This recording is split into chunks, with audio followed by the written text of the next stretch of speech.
As Walter Benjamin noted in the thesis on the philosophy of history, religion and theology are synonymous and inseparable from philosophy. Marxist historical materialism is like the mechanical Turk, the chess-playing puppet, who is controlled by a small dwarf who is hidden inside the automaton itself, symbolic of theology, since theology remains forever unseen, pulling the strings in the shadows tied to man's archetypal unconscious or the transcendental noumenon.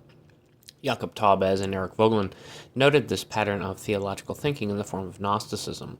As we brought up with Bertolt Brecht, this is the heretical form of gnosis, this Galileo-like insight that leads to revolution and thus the altering of our fate and destiny, which is tied to the stars, where, in revolt of established order or organization, one becomes the Antichrist of chaos or disorder or disorganization, fueled by the Algoides or egg to become something other, causing change to occur, helping people progress and evolve onward.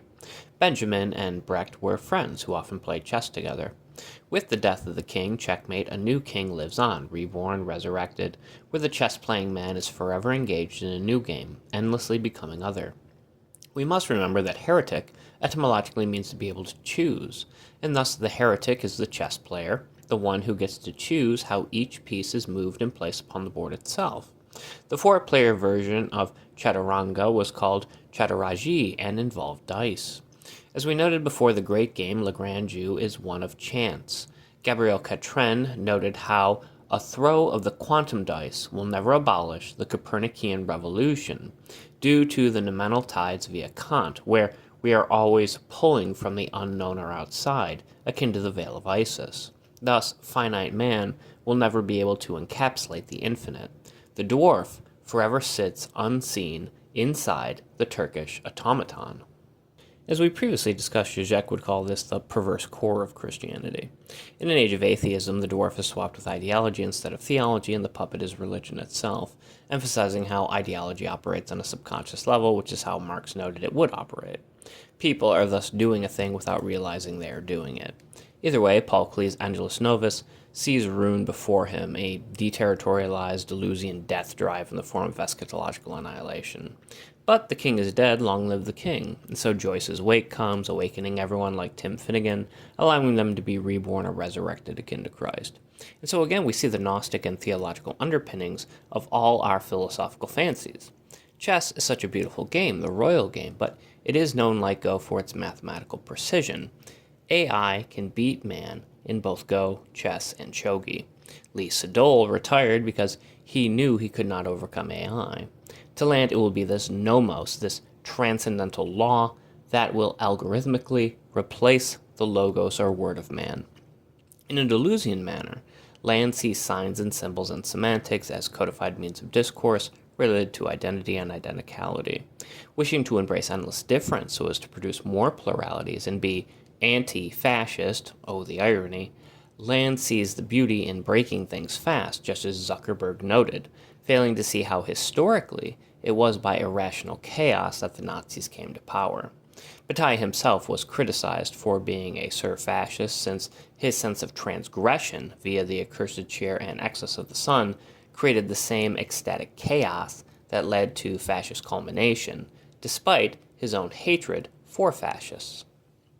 As we noted before, our fate or destiny is written for us amidst the stars. Besides sheer scientific fact or an end to the Anthropocene age, how is constantly clinging to the Copernican revolution any different than Catholics clinging to the Ptolemaic view of the universe?